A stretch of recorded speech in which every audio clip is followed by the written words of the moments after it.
Hare Krishna, Dhanurmasam, Pasam 26, day 26. This Pasam says, O Lord, I feel your unbounded love, and with what beautiful complexion that you have. You look like a precious blue sapphire, and you look like that gem, which is priceless. And I seek to perform that holy bath, which, on this holy month, in this auspicious month. So all our ancestors have been performing this deed and this vrata like this. So for this purpose, we seek all the tools from you. So can you please come and also give us those tools? So Andal directly calls upon Krishna as Mali Manivanna. And she says, on this auspicious month and auspicious day, I need all those essential things from you to give you that holy bath.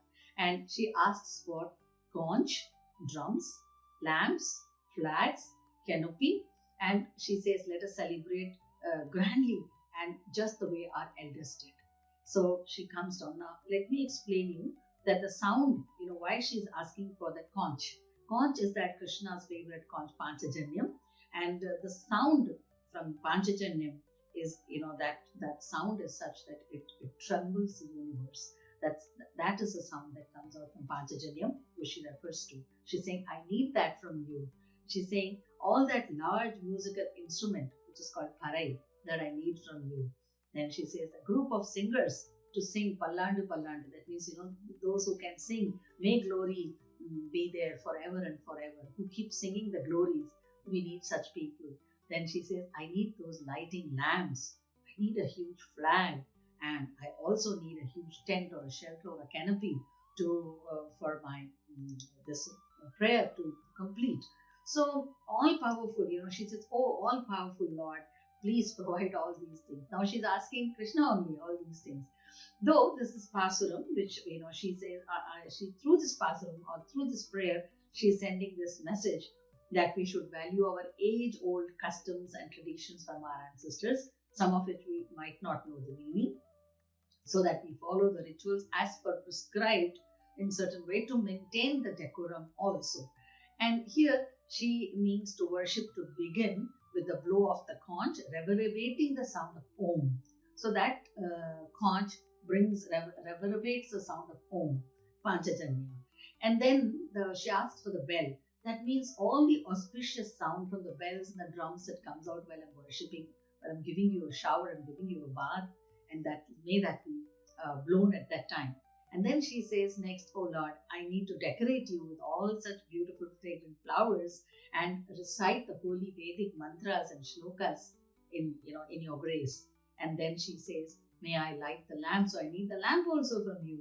And because when I keep the lamp burning, blazing, then I can offer you Naivedyam, and I can offer the camphor around you. I can offer the diya around you. And then she says, I also need the flag, which is used as a procession in the procession, which represents victory over evil, which represents light against darkness. So she says, and finally, I also need the tent, and which can cover my Lord while while he's sleeping, while he's eating, whatever work he's doing at that time. So it is her simple plea that she says. She asks all other gopis also to join, symbolizing the deeper spiritual request for liberation. And she says, Krishna, please give me all these things. Why is she asking all these things? I want all these things so that I can do seva to you. I can be of eternal service to you. So that is called the Kainkariya Prapti.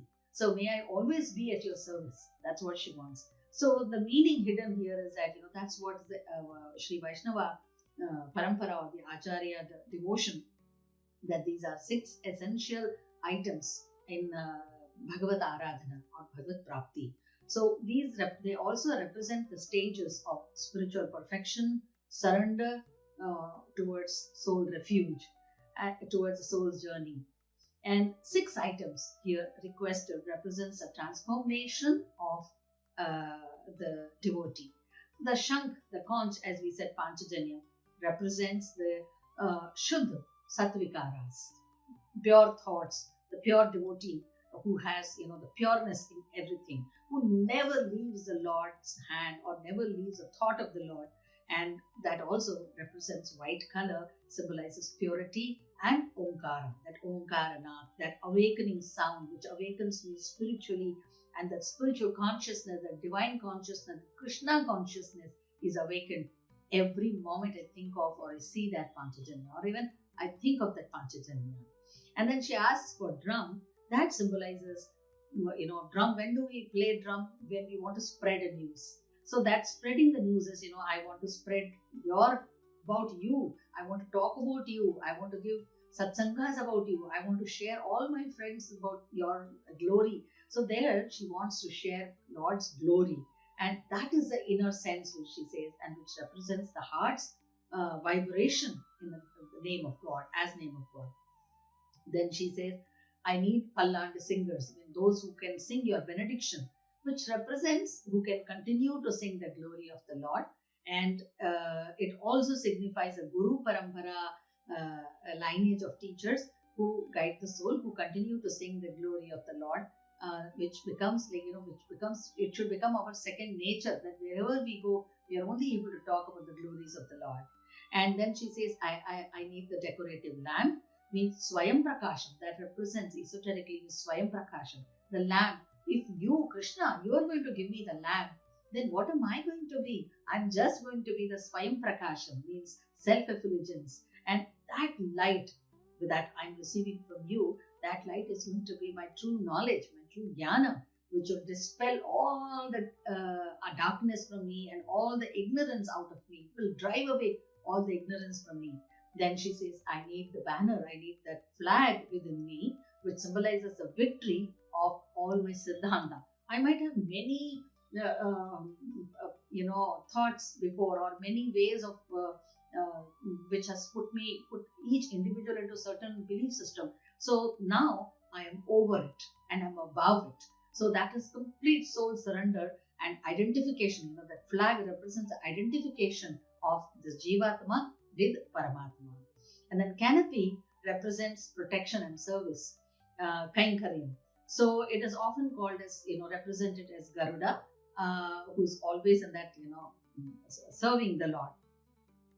And at the end, it is Swatantri Abhimanam. What we do is that we have to let go all our internal enemies. We have many internal enemies, and ego is the biggest. Ego, that ahankara, and ego comes, with attachment, with false independence, which is, oh, I can be without you, or I don't need to be in bhakti, or I don't need knowledge, wisdom, whatever. So that is, kind of abhimanam within them. So which is defeated by these Lord's divine qualities when we think of Him, when we surrender to Him. So that is why she says at the end, Narayanane Namakum Paretaruvar. So Narayana alone can grant moksha when I do Kainkaryam to you. So Pasuram 26 is a turning point, shifting from general praise. So she has been praising the Lord ever since we are hearing this Pasurams. And from there she is directing into detailed requests to divine, she's coming from paraphernalias to divine detailing about Lord. And now she's finally reaching that spiritual ascension, that moksha, and with collective consciousness, not just for herself, with collective consciousness. And she now represents that union with the Supreme, for herself and for all the Atmans who are connected with her. So Andal invokes Krishna as one who reposed, who is always shown as a little baby floating on the banyan leaf during the great pralaya. So that reminds that, how Lord can be the protective force in the universe. He might appear as a tiny form, but still He provides that kind of deep refuge. And then inner meaning is that, all these girls are waking up to each pasurams every day. She's singing and praising. So that also means she's singing and waking up everyone, so that our 5 Jnanendriyas and 5 Karmendriyas, all of them our indriyas are focused entirely on the divine. So maybe surrender others completely with all our indriyas, 5 Jnanendriyas and 5 Karmendriyas in the name of the Lord. Hare Krishna. See you tomorrow.